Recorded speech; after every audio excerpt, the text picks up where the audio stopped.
ദർശനം വാർത്താ പത്രത്തിന്റെ ഒരു പുതിയ അധ്യായം ആരംഭിക്കുകയാണ്. ക്രൈസ്തവ കേരളിക്ക് വളരെ സുപരിചിതയായ ഒരു അനുഗ്രഹീത ദേവദാസിയുമായി അല്പസമയം തന്റെ അനുഭവം പങ്കിടുന്ന ഒരു പ്രത്യേകമായിട്ടുള്ള പരിപാടിയാണ്. അറ്റ്ലാന്റയിലാണ് പ്രിയ ആന്റി താമസിക്കുന്നത്.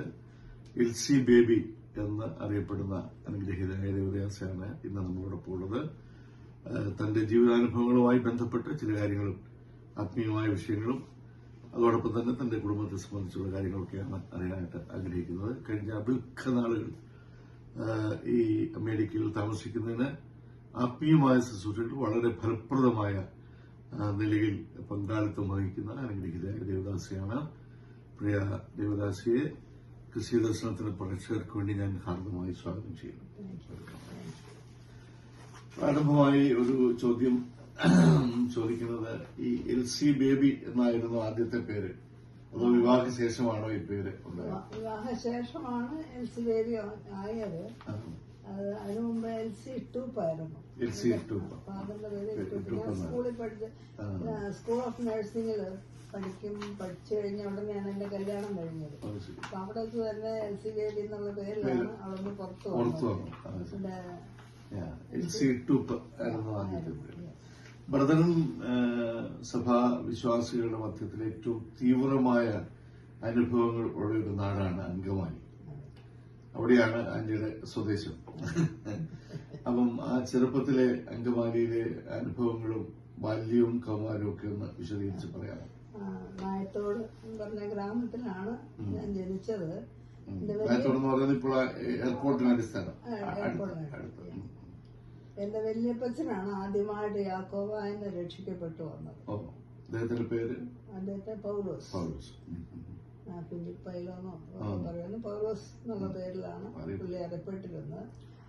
അതുകൊണ്ട് രക്ഷിക്കപ്പെട്ടതിന്റെ ഫലമായിട്ട് വീട്ടിൽ നിന്ന് പുറത്താക്കി കഴിഞ്ഞിട്ട് കല്യാണം കഴിച്ചത് അങ്കമാലിയിൽ ഈ നായത്തോട്ടുന്ന ഒരു സഹോദരിയാണ്. അപ്പൊ അങ്ങോട്ട് ബത്ത് കയറി എന്ന് പറഞ്ഞ പോലെ അങ്ങനെയാണ് തുടിയൻ ഭവനത്തിൽ വന്നത്. തുടിയൻ എന്നുള്ള പേരിലാണ് ഞങ്ങളുടെ ഭവനം അറിഞ്ഞിരുന്നത്.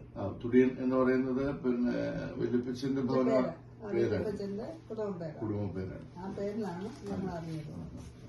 വല്യപ്പച്ചൻ രക്ഷിക്കപ്പെട്ടതിന് ശേഷം ഒരുപാട് പെർസിക്യൂഷനിൽ കൂടെ കടന്നുപോയി. അങ്കമാലിയിലെ ചന്തയിലിട്ട് ബൈബിളും ലിറ്ററേച്ചറും ഒക്കെ കത്തിച്ച ഒരു കഥയുണ്ട്. വല്യപ്പച്ചൻ അവിടെ ആ ചന്തയില് പ്രസംഗിച്ചുകൊണ്ടിരുന്നപ്പോ അടിച്ച് താഴെയിട്ട് നെഞ്ചത്ത് കയറി നിന്ന് മരിച്ചെന്ന് പറഞ്ഞ് വിട്ടേച്ചു പോയതാ. അത് പോയി കഴിഞ്ഞപ്പോ പുള്ളി കൊല്ലസപ്പോസപ്പോൾ എഴുന്നേറ്റ് അങ്ങനെ ഒരു സുവിശേഷ പ്രസംഗിയനായിരുന്നു. ഒരുപാട് പീഡനങ്ങൾ അനുഭവിച്ചു. ഞങ്ങളുടെ ആ വീട് മാത്രം ഒറ്റപ്പെടുത്തി ആ കരയിൽ നിന്ന് ഞാൻ കൊന്നും തീരാതെ അങ്ങനെ വളരെ പീഡിപ്പിക്കപ്പെട്ട ഒരു കർത്തദാസനായിരുന്നു വല്യപ്പച്ചൻ. അനുഭവങ്ങളൊക്കെ ആന്റി ആ സമയത്തുണ്ടോ? ഞാനില്ല. വല്യപ്പച്ചൻ പറഞ്ഞു കേട്ടിട്ടുണ്ട്. എന്റെ ഫാദർ ഒരു മകനാണുള്ളായിരുന്നു. 4 വേറെ പെൺമക്കളുണ്ടായിരുന്നു. അതിന് എന്റെ ഫാദർ ഏകമകൻ.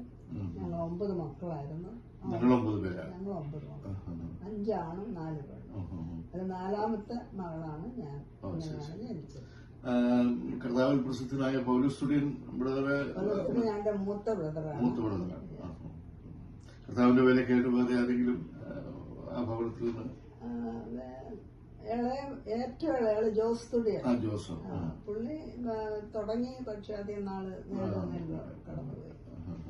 പിന്നെ ആരുമായിട്ട് അങ്ങനെ വേറെ ബ്രദേഴ്സൊക്കെ ഉണ്ടോ? ഇവിടെ ഉണ്ടോ? ഞങ്ങൾ 6 പേര് പോയി. 3 പേരേ ഉള്ളൂ. ഒരു ബ്രദറുണ്ട്, ദാനിയേൽ തുടിയൻ, ഫിലദൽഫിയയിലുള്ള. പിന്നെ ഒരു സിസ്റ്റർ ഉണ്ട്, എന്റെ മൂത്ത സിസ്റ്റർ, തൃശ്ശൂര്, അറിയാമോ? ഞങ്ങൾ 3 പേരേ ഉള്ളൂ. ഈ ബാല്യ കൗമാരം പിന്നെ ആത്മീയമായ പരിപോഷണത്തിനുള്ള സാധ്യതകൾ ഉണ്ടായിരുന്നോ? ധാരാളം. വല്യപ്പച്ചനാണ് ഞങ്ങളെ പഠിപ്പിച്ചിരുന്നത്. ഞാൻ എന്റെ ചെറുപ്പത്തില് ഈ ആശാമ്പള്ളിക്കൂടത്തിൽ പോയിട്ടുണ്ട്.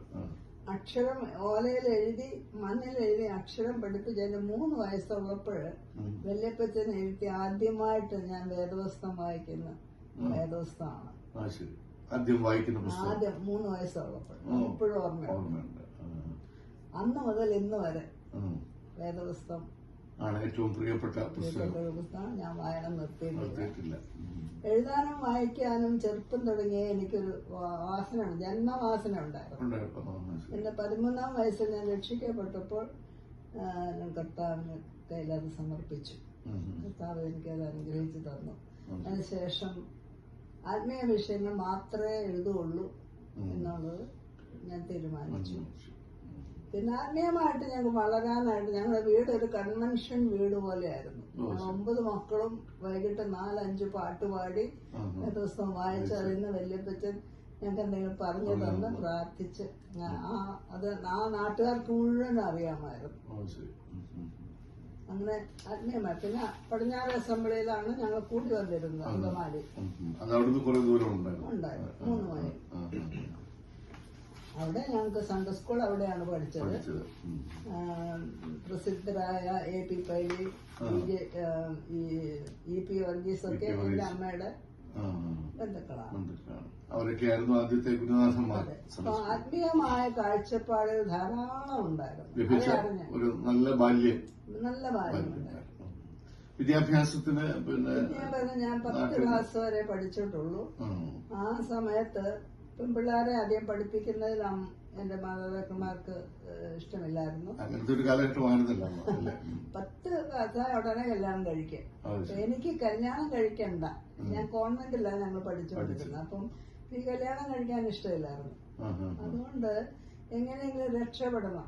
10ാം ക്ലാസ്സിൽ പഠിക്കുമ്പോഴേ കല്യാണാലോചന വന്നു തുടങ്ങി. അപ്പൊ ആരോ പറഞ്ഞ് നേഴ്സിങ്ങിന് പോകാൻ. നേഴ്സുമാരെ ആരും കല്യാണം കഴിക്കും അന്നത്തെ. അപ്പൊ ആരോ പറഞ്ഞ് തിരുവല്ല മെഡിക്കൽ മിഷനിൽ അഡ്രസ് കിട്ടി. ഞാൻ തന്നെ പാരന്റ്സ് അറിയാതെ എഴുത്തുകളൊക്കെ നടത്തി. അങ്ങനെയാണ് ഞാൻ നേഴ്സിങ്ങിന് പോയത്. മെഡിക്കൽ മിഷനാണ് പഠിക്കുന്നത്. അതെ. 1954 to 59. ആ കാലത്ത് അവിടെ എനിക്കൊന്നു പിന്നെ വിദേശികളായിരുന്നു പഠിപ്പിച്ചു. ഇംഗ്ലണ്ടിൽ നിന്നുള്ള സിസ്റ്റേഴ്സ്. അങ്ങനെ അവിടെ പഠിച്ച് ലാസ്റ്റ് ഇയർ തന്നെ കല്യാണത്തിനുള്ള ആലോചനകൾ തുടങ്ങി. അപ്പൊ എനിക്കൊരു സുവിശേഷകൻ, കല്യാണം കഴിക്കണ്ട, എന്നാൽ കഴിക്കുകയാണെങ്കിൽ ഒരു സുവിശേഷകനെ അതിനുവേണ്ടി ഞാൻ പ്രാർത്ഥിച്ചു. പക്ഷെ കിട്ടിയത് സുവിശേഷനൊന്നും അല്ലായിരുന്നു. ആരും അല്ലായിരുന്നു, എത്തിയസ്റ്റ് ആയിരുന്നു. പ്രാർത്ഥിക്കാൻ പോലും അറിയാൻ പാടില്ല. പുള്ളി ബ്രദർ അന്ന് ബ്രദറുകാരെ മാത്രമേ അറിയുള്ളൂ. വേറൊരു സമുദായം ഞങ്ങൾക്ക് അറിഞ്ഞൂടാ. മർത്തോമ ഇതൊന്നും ഞാൻ കേട്ടിട്ട് പോലും ഇല്ല. പുള്ളിക്കാരന്റെ അപ്പനും അമ്മയും ബ്രദറുകാരപ്പോ ബ്രദറുകാരുടെ മക്കളൊക്കെ ബ്രദറുകാരെന്നുള്ള നിലയിലായിരുന്നു. എന്നാൽ എന്റെ അമ്മായപ്പന് പുള്ളിക്കാരനെ നന്നാക്കാൻ വേണ്ടി അവര് തമ്മിൽ അറിയാമോ, എന്റെ ഫാദറിന്റെ അടുത്ത് വന്ന് ചോദിച്ചു. അപ്പൊ എന്നെ ചോദിച്ചു. അപ്പൊ പലരും വന്ന് പറഞ്ഞു കൊടുക്കരുത്, ചെറുക്കൻ നല്ലതല്ല എന്നൊക്കെ. പക്ഷെ അതുകൊണ്ട് എന്റെ ഫാദർ ഇഷ്ടമല്ലായിരുന്നു. പക്ഷെ പുള്ളി വന്ന് അങ്ങ് നിർബന്ധിച്ചിട്ട് അങ്ങനെ നിർബന്ധം കൊണ്ടാണ് കല്യാണം നടന്നത്. പുള്ളി കണ്ടതല്ല, നല്ല സ്വഭാവം, ചീത്ത സ്വഭാവങ്ങളൊന്നുമില്ല. പക്ഷെ പുള്ളി അന്ന് കമ്മ്യൂണിസ്റ്റ് ഭരണമായിരുന്നു. അങ്ങനെ സ്കൂളിൽ തന്നെ പുള്ളി, അവരും നല്ല പണക്കാരായിരുന്നു. അവർക്ക് റെസ്റ്റോറന്റും ഇരിങ്ങാലക്കുട. അപ്പൊ പുള്ളിക്ക് പണം ഉണ്ടായിരുന്നു. അങ്ങനെ പുള്ളി ഇങ്ങനെ രാഷ്ട്രീയത്തിൽ നടന്നു. കല്യാണം കഴിക്കുന്ന അന്നാണ് എന്ന് പ്രാർത്ഥിക്കാൻ പറയുമ്പോ എനിക്ക് പ്രാർത്ഥിക്കാൻ അറിഞ്ഞൂടെ. അന്ന് തുടങ്ങി. അങ്ങനെയായിരുന്നു എന്റെ ആരംഭം. പിന്നെ നിങ്ങളുടെ വിവാഹ ജീവിതത്തിന്റെ നാളുകളിൽ പിന്നെ ആത്മീയമായ കാര്യത്തിലേക്ക് കൂടുതൽ നിങ്ങളുടെ പേരെന്തായിരുന്നു? ബേബി മാത്യൂസ്. അങ്ങനെയാണ് എനിക്ക് LC ബേബി എന്നുള്ള പേര് വന്നത്. ബേബി മാത്യൂസ് പിന്നെ സജീവമായി ഇല്ല. പിന്നെ ഞങ്ങള് പുള്ളി പിന്നെ ലിസി ഹോസ്പിറ്റൽ എറണാകുളത്ത് എക്സ്റേ ടെക്നീഷ്യൻ ആയിരുന്നു. കല്യാണം കഴിഞ്ഞ് ഞങ്ങൾ അവിടെയാ താമസിച്ചത്. അവിടെ ഞങ്ങൾ അസംബ്ലിയിൽ പോയി. KG കുര്യച്ചൻ അവിടെ ഉണ്ടായിരുന്നു. റോമാലേഖനം പഠിച്ച് അതിലാണ് പുള്ളി രക്ഷിക്കപ്പെട്ടത്. കല്യാണം കഴിച്ച ഒരു 5-6 മാസം കഴിഞ്ഞ് രക്ഷിക്കപ്പെട്ട് സ്നാനപ്പെട്ടു. പിന്നെ 61 ഞങ്ങൾ അവിടുന്ന് കേരളം വിട്ടു. ഞങ്ങൾ നോർത്ത് ഇന്ത്യയിലിട്ടു. നോർത്ത് ഇന്ത്യയിൽ ചെന്ന അവിടെ ഒരു മിഷണറി റോബറി അവരുടെ അസംബ്ലിയിലായിരുന്നു. അങ്ങനെ പുള്ളി ഇങ്ങനെ പഠിച്ചു വരുന്നേ ഉള്ളായിരുന്നു. പുള്ളി സൺഡേ സ്കൂളിൽ പോയിട്ടില്ല, പുള്ളിക്ക് ഒന്നും അറിഞ്ഞുകൂടായിരുന്നു. അങ്ങനെ പിന്നെ ഞങ്ങൾ 76-ലാണ് അമേരിക്കയിൽ വരുന്നത്. വാസ്തവത്തില് അമേരിക്കയിൽ വന്നതിന് ശേഷമാണ് താൻ ശരിക്കുള്ള ഒരു ആത്മീയനായത്. ചുരുക്കി പറഞ്ഞാൽ 50 വർഷം ഞങ്ങളുടെ വിവാഹ ജീവിതം. കല്യാണം കഴിച്ച് എൽസിയുടെ ഭർത്താവായിരുന്നു, പക്ഷെ മരിക്കുമ്പോൾ ഞാൻ ഡേവി മാത്യൂസിന്റെ വൈഫായി. നല്ല സാക്ഷ്യം പ്രാപിച്ച്, ധാരാളം നല്ല സാക്ഷ്യം പ്രാപിച്ചാണ് പുള്ളി കടന്നത്. ഈ പറഞ്ഞല്ലോ, പിന്നെ ആന്റി പറഞ്ഞല്ലോ, എഴുത്തും വായനയും ഒക്കെ ചെറുപ്പത്തിലെ ഉണ്ടായിരുന്ന ഒരു താല്പര്യമാണ്. എന്നാൽ ഈ വേദപുസ്തകത്തിലെ കാര്യങ്ങൾ, ആത്മീയമായ കാര്യങ്ങൾ മാത്രമേ എഴുതൂ എന്ന് തീരുമാനിച്ചു. ആത്മീയമായ ഏത് വിഷയങ്ങളാണ് എഴുതാനായിട്ടുള്ള താല്പര്യം? ഏത് തരം വിഷയം? ആദ്യം എഴുതിയ ലേഖനം ഞങ്ങൾ സൺഡേ സ്കൂൾ പഠിച്ചിട്ട് എന്റെ 16 വയസ്സുള്ളപ്പോൾ സൺഡേ സ്കൂളിൽ ഞങ്ങൾ അന്ന് പഠിച്ച എസ്തേറിന്റെ പുസ്തകമായിരുന്നു. ആ വർഷമാണ് സുശേഷൻ മാസിക ആരംഭിക്കുന്നത്. ഞാൻ എസ്തേർ രാജ്ഞി എന്നുള്ള പേരിൽ ഒരു ആർട്ടിക്കിൾ എഴുതി. ആദ്യമായിട്ട് എഴുതി അയച്ചു കൊടുത്തു. പക്ഷെ അതിനകത്ത് പേര് വെച്ചില്ല, ക്രിസ്തുവിൽ എളിയ സഹോദരി എന്ന് വെച്ച് അയച്ചു. മാസിക വന്നു. എന്റെ അപ്പൻ അത് വായിച്ചുകൊണ്ടിരുന്നപ്പോ നല്ലൊരു സഹോദരി, എന്റെ സിസ്റ്ററിനെ അറിയാമായിരുന്നു. ആ സഹോദരി ഇവിടെ ഉണ്ടായിരുന്നു. 16 വയസ്സേ ഉള്ളൂ. വിളിച്ച് എന്നോട് ചോദിച്ചു എന്താ മോളെ പേര് വെക്കാൻ. അന്ന് ഞാൻ പറഞ്ഞു, അപ്പ എന്റെ പേര് പ്രസിദ്ധമാകണ്ട, എന്റെ കർത്താവിന്റെ പേര് പ്രസിദ്ധമായാൽ മതി, അതുകൊണ്ടാണ്. അപ്പൊ എന്റെ ഫാദർ വന്നോ മോളെ പേര് വേണം. എന്നിട്ട് അന്ന് എന്റെ ഫാദർ ഞങ്ങളുടെ റിലേറ്റീവ്സിനൊക്കെ എഴുത്തയച്ചു, ഈ മാസത്തെ സുവിശേഷനില് ഇന്ന നമ്മുടെ മോള് എഴുതിയതാണ്. അതിനുശേഷം ഞാൻ അതിന് ഉടനെ തിരുവല്ലായി പോയി. അന്ന് മുതൽ ഇന്ന് വരെ ആ എഴുത്ത് ഞാൻ നിർത്തിയില്ല. ഇപ്പൊ പ്രധാനമായി പിന്നെ പരാമർശിക്കപ്പെടുന്ന വിഷയങ്ങൾ ഞാൻ വായിക്കും. ഞാൻ പറഞ്ഞില്ല, ഉൽപ്പത്തി തുടങ്ങി വെളിപ്പാട് വരെ മോർ ദാൻ 100 ടൈംസ് ഞാൻ വായിച്ചു കഴിഞ്ഞു. ഓരോ പ്രാവശ്യവും രാവിലെ എഴുന്നേറ്റ് ഡിവോഷനുണ്ട്. അപ്പൊ അങ്ങനെ വായിച്ചു വരുമ്പോൾ ഏതെങ്കിലും ഒരു സബ്ജക്ട് എന്റെ മനസ്സിൽ വരും. അത് ഉടനെ പേന എടുത്തു, പേപ്പർ എടുത്തു എഴുതാൻ തുടങ്ങും. ദൈവം അതിനുള്ളത് തന്നു. അങ്ങനെയാണ് ഞാൻ ലേഖനം എഴുതിയിരുന്നത്. അതിന്റെ കൂടെ എനിക്ക് ജീവിതാനുഭവങ്ങൾ, ഭർത്താവിനോടുള്ള ബന്ധത്തിൽ ഒരു അവിശ്വാസിയോട് കൂടെ ജീവിച്ച് പ്രാർത്ഥനയിൽ പോരാടി ജയിക്കാൻ തക്കവണ്ണം കണ്ണുനീർ ഒരുപാട്. സ്വർഗത്തിലൊരു തുരുത്തി ഉണ്ടെങ്കിൽ ആ ഏറ്റവും വലിയ തുരുത്തി എന്റെ ആയിരിക്കും. ആരും അറിഞ്ഞിട്ടില്ല. ചിരിക്കുന്നൊരു മുഖം, എന്നെ ഹസ്നെ വാലി സിസ്റ്റർ എന്നാണ്, ചിരിക്കുന്ന സഹോദരി എന്നാണ് അറിയപ്പെട്ടിരുന്നത്. കാരണം ഞാൻ കരഞ്ഞിട്ടുണ്ടെങ്കിൽ എന്റെ കർത്താവിന്റെ പാദത്തിലേ കരഞ്ഞിട്ടുള്ളൂ. പിന്നെ നിസ്സാരമായ കരുത്തല്ലാതെ വാസ്തവമായി ആത്മീയ ജീവിതത്തിൽ ഇത്രയും എനിക്ക് അനുഭവം. പുള്ളി മരിക്കുമ്പോൾ ഞാൻ ഒരു കാര്യം മനസ്സിലാക്കി, പുള്ളിക്കാരനെ നന്നാക്കാനാണ് എന്നെ കല്യാണം കഴിച്ചത്. പക്ഷെ അതല്ലായിരുന്നു ദൈവോദ്ദേശം. എന്നെ നന്നാക്കാൻ വേണ്ടിയായിരുന്നു പുള്ളിക്കാരനെ തന്നത്. പുള്ളിക്കാരനെ കല്യാണം കഴിച്ചുകൊണ്ടാണ് ഞാൻ ഇത്ര ആത്മീയമായിട്ട് ഉയർച്ച പ്രാപിച്ചത്. ദിവസവും വായിക്കാനും വിശ്വസിക്കാനും പ്രാർത്ഥിക്കാനും എല്ലാത്തിനും ധൈര്യം കിട്ടിയത് അതുകൊണ്ടാണ്. വിശ്വാസത്തിൽ കൂടുതൽ ഉറയ്ക്കാനായിട്ട് ദാമ്പത്യ ജീവിതം ഇടയായി.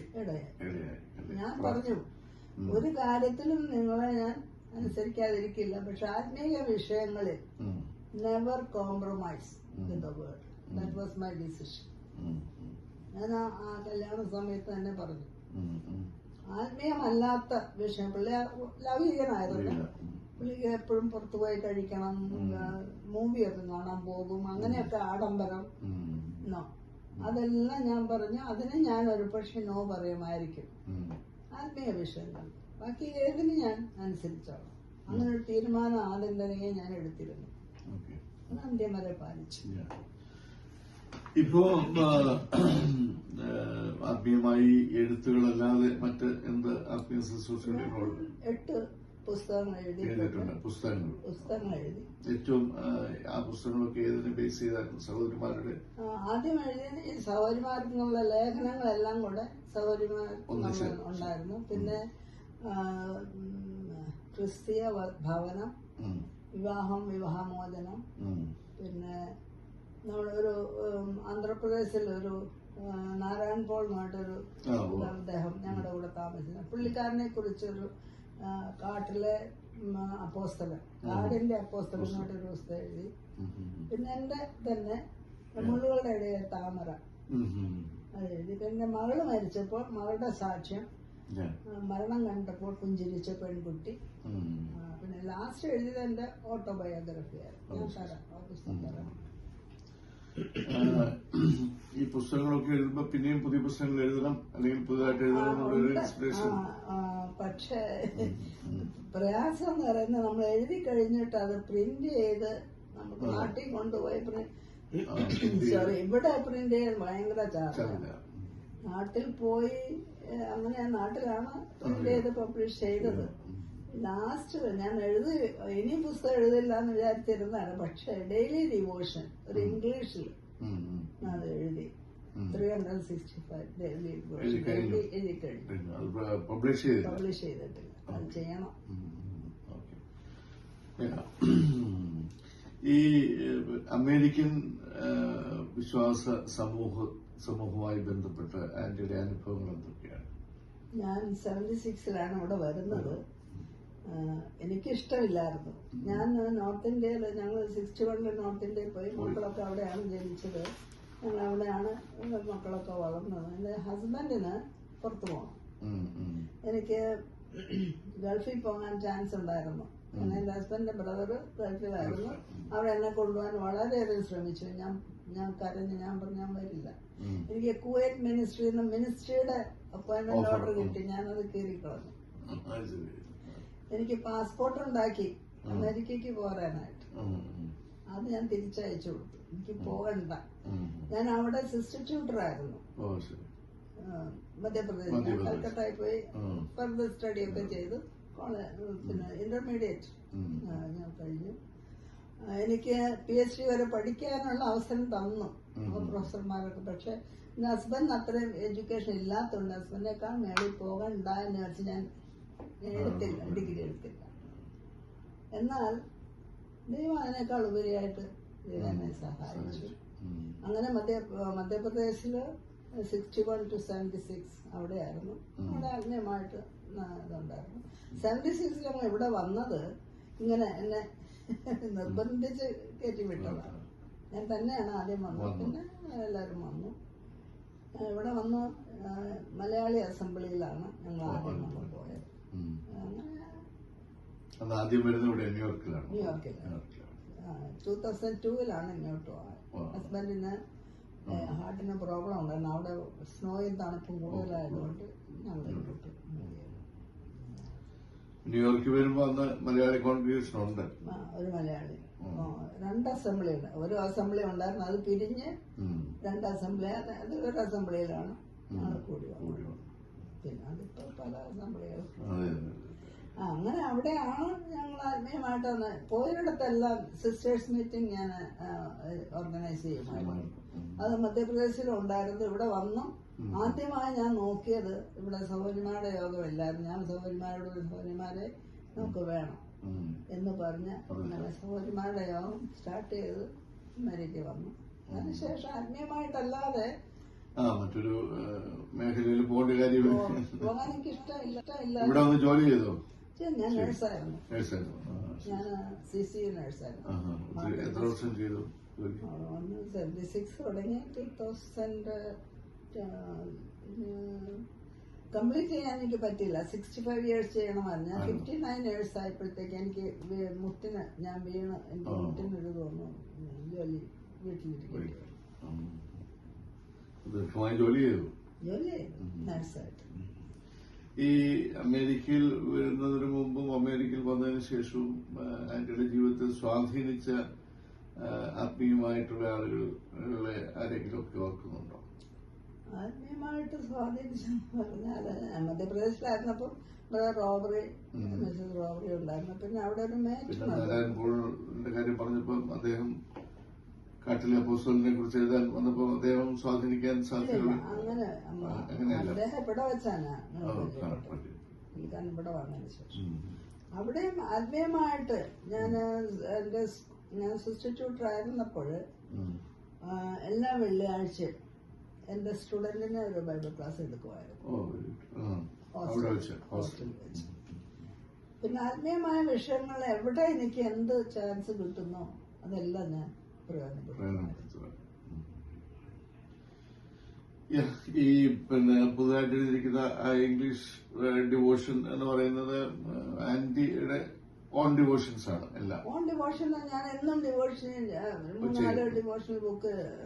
അപ്പൊ എനിക്ക് ഇഷ്ടപ്പെട്ടത് അത് തോട്ട്സ് ഞാൻ എന്റേതായിട്ട് എഴുതിയിട്ട് അങ്ങനെ ഒരു ഡിവോഷൻ.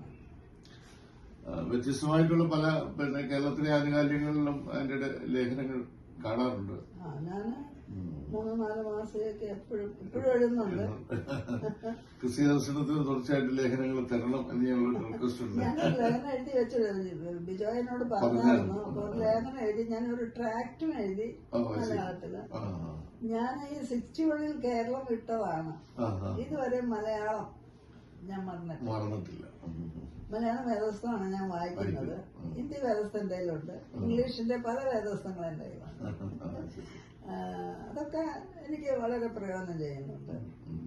പിന്നെ ഭക്ഷണമാണെങ്കിലും കേരള ഭക്ഷണമാണ് എനിക്ക് എപ്പോഴും ഇഷ്ടം. ഈ പിന്നെ ലിറ്ററേച്ചർ മിനിസ്ട്രിയെ സംബന്ധിച്ച് ആന്റിക്കൊരു കാഴ്ചപ്പാടുണ്ടായിരിക്കുമല്ലോ.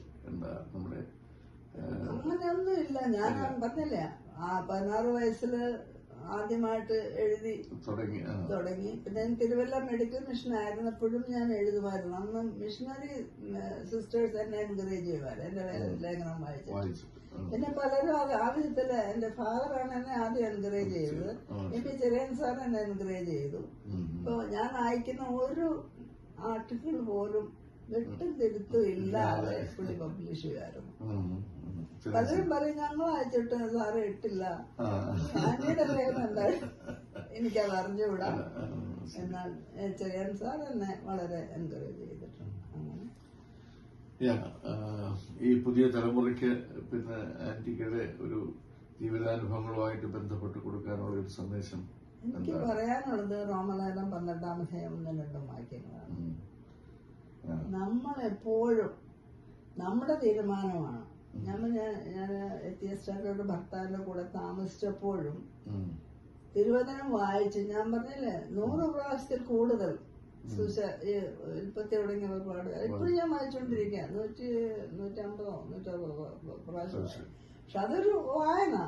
എന്നാൽ ഞാൻ വചനം പഠിക്കുമായിരുന്നു.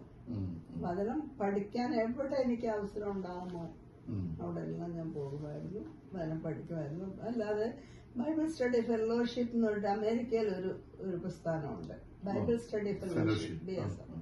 ഞാൻ അതിന് കഴിഞ്ഞ 18 വർഷം പോയി. ഒരു വർഷം ഒരു പുസ്തകം ആ വിധത്തിൽ പഠിക്കാൻ ഇപ്പോഴും ഉണ്ട്. ഞാൻ കഴിഞ്ഞ വർഷം വെളിപ്പാട് പുസ്തകമാണ് പഠിച്ചത്. 2 പ്രാവശ്യം പഠിച്ചു. അല്ല, ഞാൻ പേഴ്സണലി പോയായിരുന്നു. ഇപ്പൊ ഞാനത് ഓൺലൈനാക്കി. മറ്റ് രാജ്യങ്ങളിലുള്ള ആളുകൾക്ക് എല്ലാവരും ഒരുപാട് രാജ്യങ്ങളുള്ളവർക്ക് പഠിക്കുന്നവര് നമ്മുടെ കേരളത്തിലുണ്ട്. കേരളത്തിൽ എനിക്ക് തോന്നുന്നത് എറണാകുളത്താണോ കൊച്ചിയിലാണോ മദ്രാസിലൊന്നുണ്ട്. BSF Bible study fellowship, international fellowship ആണ്. നല്ലൊരു വചനമാണ്. യാതൊരു ഡിനോമിനേഷണൽ ഇതൊന്നും ഇല്ലാതെ പ്യുവർ വചനം. ശരി, അതൊരു അറിവാണ്. അത് നമുക്ക് മാസികയിലൂടെ മറ്റുള്ളവർക്ക് പ്രയോജനപ്പെടുത്താനായിട്ട് കൊടുക്കാം. വളരെ എൻകറേജ്മെന്റ് ആയിരുന്നു. കാരണം ഈ വേദപുസ്തകത്തെ പല നിലകളിൽ സമീപിക്കുന്ന ആളുകളുണ്ട്. അതൊരു സാഹിത്യകൃതിയാണ് എന്നുള്ള നിലയിൽ സമീപിക്കുന്ന ആളുകളുണ്ട്. എന്നാൽ ദൈവവചനം എന്നുള്ള നിലയിൽ വളരെ ഭക്തിയോടുകൂടി ദൈവം സംസാരിക്കണം എന്നുള്ള ആറ്റിറ്റ്യൂഡോട് സംസാരിക്കുന്നുണ്ട്. അപ്പം ഇതിനകത്ത് ഏത് അപ്രോച്ചാണ് കൂടുതൽ നമുക്ക് വ്യക്തിപരമായിട്ടുള്ള വിശ്വാസികളെ പോലെ എന്ത് കേട്ടാലും ഞാനത് നോക്കും. ശരിയാണോ? എനിക്കറിയാം. I believe in the Holy Spirit. I believe that Holy Spirit within me is helping me. എനിക്ക് എഡ്യൂക്കേഷൻ ഹൈ ഡിഗ്രി ഒന്നുമില്ല. ഒരു ഡിഗ്രി ഞാനൊരു ഒഴിഞ്ഞ പാത്രം. എന്നും പറയുന്നത് ഞാനൊരു ഒഴിഞ്ഞ പാത്രം. My Lord is using me. Every day my prayer Lord I am available, use me. അതേ ഉള്ളൂ. കർത്താവ് എന്നെ എടുത്ത് ഉപയോഗിക്കുന്നു എന്നുള്ളതല്ല. എന്റെ ബുദ്ധി കൊണ്ടോ എന്റെ കഴിവുകൊണ്ടോ ഇന്ന് വരെ ഒന്നും നടന്നിട്ടില്ല. ഞാൻ എഴുതുന്നുണ്ടെങ്കിൽ 16-ാമത്തെ വയസ്സിൽ സൺഡേ സ്കൂൾ പഠിച്ചു, എസ്തേർ രാജ്ഞിയുടെ പുസ്തകം പഠിച്ചു, ഇത് എഴുതി ഒരു തിരുത്തമില്ലാതെ സുശേഷൻ മാസിക ആദ്യം അന്ന് തുടങ്ങിയ സഹോദരിമാരോടെന്നുള്ളതിൽ അന്ന് തുടങ്ങി ഇന്ന് വരെ ഞാൻ നിർത്തിയില്ല. വിവാഹം നഴ്സിങ്ങിന് പോയി, വിവാഹം കഴിഞ്ഞു, മക്കളായി, കൽക്കട്ടയിൽ പോയി, പിന്നെയും പഠിച്ചു, സിസ്റ്റർ ട്യൂട്ടറായി. ബിസി ലൈഫായിരുന്നു. 76 അമേരിക്കയിൽ വന്ന് ആർക്കും സമയമില്ല, എനിക്ക് ഇഷ്ടം പോലെ സമയമാണ്.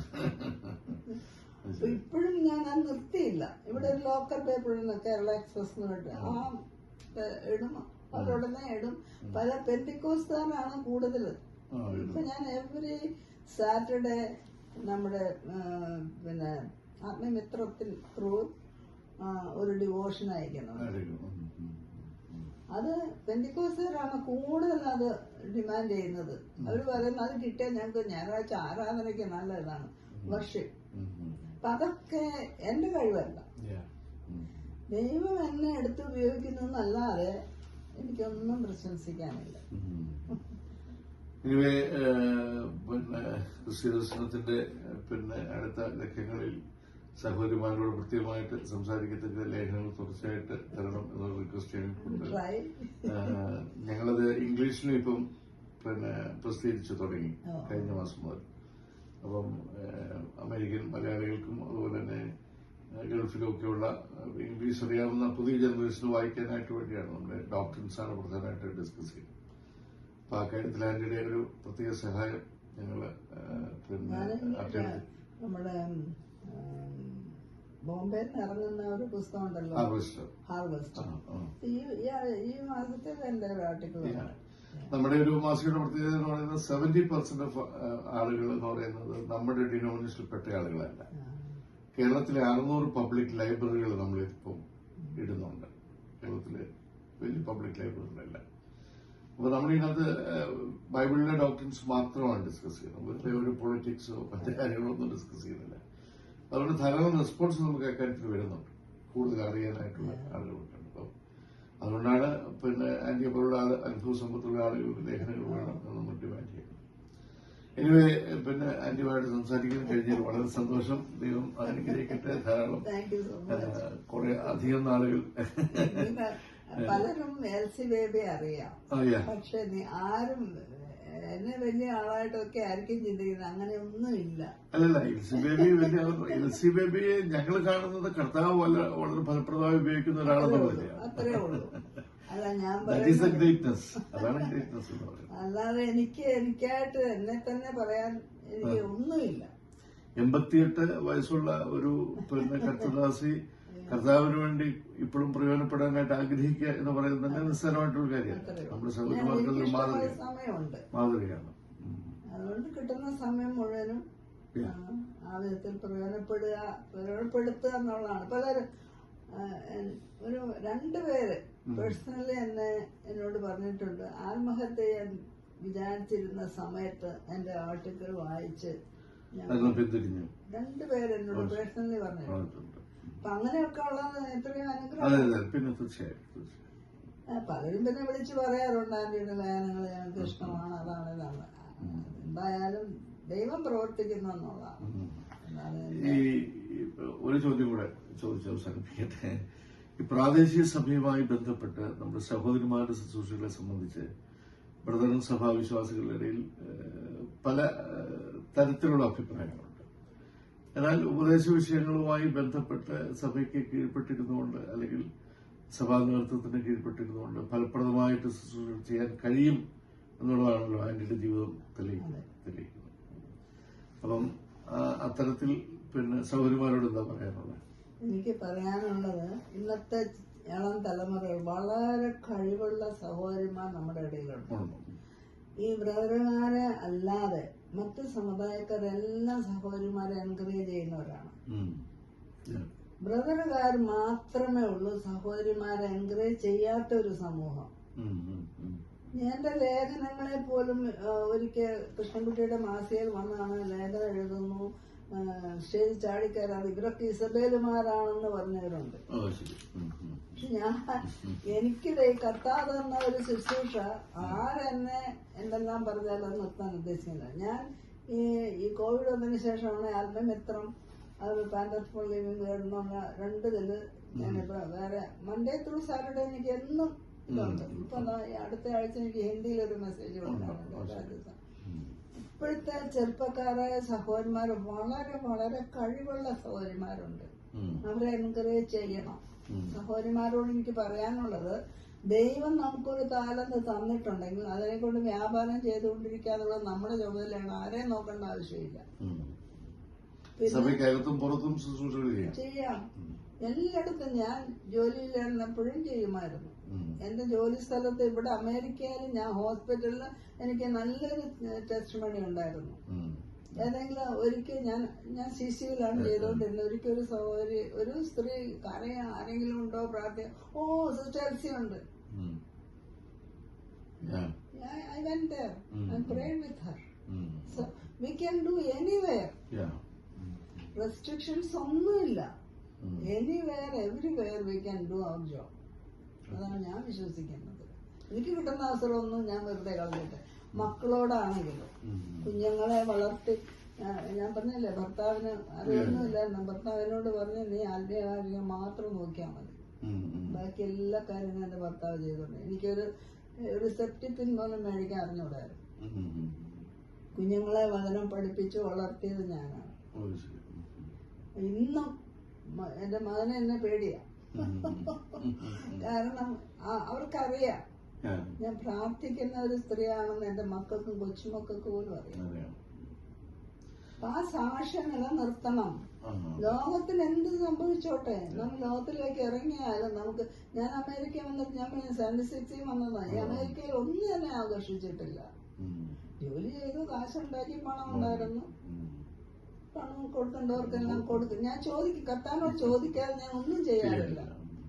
ഇവ കൊടുക്കുന്ന കാര്യത്തിൽ പോലും ഞാൻ ദൈവത്തോട് ചോദിക്കും, കൊടുക്കണോ കൊടുക്കുക, എത്ര കൊടുക്കും, എത്ര. ചിലപ്പോ അദ്ദേഹത്തെ പറയും എന്താ, ഞാൻ കർത്താവ് പറഞ്ഞു.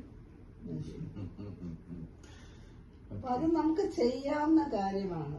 നമുക്ക് ഈ family available for God. For the Lord. കർത്താവ് എന്ത് ചെയ്ത്, കർത്താവെ നീ എന്ത് കൽപ്പിക്കുന്നോ ഞാൻ തയ്യാറാണ്. ഇതാ ഞാനൊരു ഒഴിഞ്ഞ പാത്രം, എന്റെ കഴിവല്ല. അങ്ങനെ ഒരു നിശ്ചയം ഉണ്ടെങ്കിൽ കർത്താവിന് അവസരങ്ങൾ തരും. 100% ഷുവർ. Okay, thank you. വളരെ അനുഗ്രഹീതമായ ഒരു സമയം ക്രിസ്ത്യദർശനവുമായി ബന്ധപ്പെട്ട് പ്രിയ ആന്റിയെ കാണാനായിട്ടിടയായി. ജീവിതത്തിലെ വളരെ പ്രതിസന്ധി നിറഞ്ഞ ഒരു ജീവിതം വളരെ ഫലപ്രദമായി വിനിയോഗിക്കാനായിട്ട് കഴിഞ്ഞു എന്നുള്ള സംതൃപ്തിയോടുകൂടെ ഒരു ദൈവദാസിയെ കാണാൻ ഇടവന്നതിൽ വളരെ സന്തോഷിക്കുന്നു. 88 വയസ്സ് പ്രായമുണ്ട്. ഈ 88ാം വയസ്സിലും തികഞ്ഞ യൗവനം ആത്മീയ കാര്യങ്ങളിൽ പുലർത്തുന്ന ഒരു ദൈവദാസിയാണ്. അമേരിക്കയിലെ സഹോദരിമാർക്ക് മാത്രമല്ല, കേരളത്തിലെയും എല്ലാ സഹോദരിമാർക്കും മാതൃകയാക്കാവുന്ന അനുഗ്രഹീതമായ ഒരു ദൈവദാസി. 150ഓളം തവണ വേദപുസ്തകം വായിക്കുന്നു, ഇപ്പോഴും വായിച്ചുകൊണ്ടിരിക്കുന്നു. വായിക്കുക മാത്രമല്ല, വേദപുസ്തകം പഠിക്കാനായിട്ടുള്ള സമയം കണ്ടെത്തുന്നു. ആത്മീയമായ ശുശ്രൂഷകൾ, നിരവധി ശുശ്രൂഷകൾ ചെയ്യുന്നു. ഇതെല്ലാം തന്നെ കൊണ്ട് ദൈവം ചെയ്യിക്കുന്നു എന്നുള്ള വലിയ ചിന്തയും ബോധ്യമുണ്ട്. ആന്റി പറഞ്ഞ് അവസാനിപ്പിച്ചൊരു കാര്യം, ദൈവത്തിനു വേണ്ടി ഒരാള് സമർപ്പിച്ചാൽ ദൈവം ആ സമർപ്പണം സ്വീകരിക്കുകയും ആ സമർപ്പിതയെ കൊണ്ട് എന്തെല്ലാം കാര്യങ്ങൾ ചെയ്യിക്കാൻ കഴിയും എന്നുള്ളതിന്റെ ഒരു ഉത്തമ ഉദാഹരണമാണ് പ്രിയ ആന്റി. ഞങ്ങളോടൊപ്പം സമയം ചെലവഴിച്ചതിൽ ക്രിസ്ത്യദർശനത്തിലുള്ള എല്ലാ നന്ദിയും രേഖപ്പെടുത്തുന്നു. ആത്മീയമായി ധാരാളം ഇനിയും പ്രയോജനപ്പെടട്ടെ എന്ന് ആശംസിക്കുന്നു, പ്രാർത്ഥിക്കുന്നു. ലഭിച്ച ഈ സന്ദർഭത്തിനായിട്ട് നന്ദി പറയുന്നു. എല്ലാ പ്രേക്ഷകരോടും ക്രിസ്ത്യദർശനത്തിന്റെ അഭിവാദ്യം.